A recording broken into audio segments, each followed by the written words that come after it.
welcome on our YouTube channel ExcelXam. So today we are going to see how to use a concatenate function, and here we goes.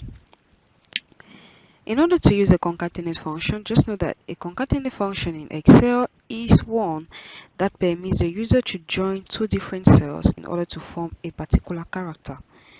So, or a string of character, okay, or a string. So let's see how to use a concatenate function. So the first thing you do is that you are going to enter the function. So you are going to tap concatenate, okay.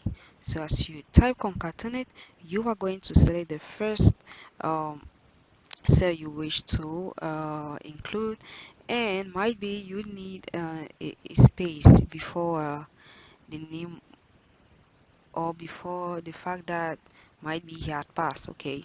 So when you close your bracket, you will see that, as you can see, it will directly or automatically notify you that Kamga passed, okay.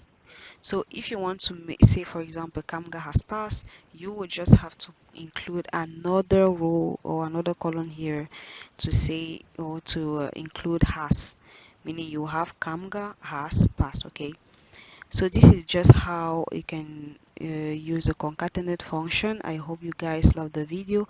So let's meet in the next video in order to share more Excel secrets. Please don't forget to like, subscribe, and share. Bye bye.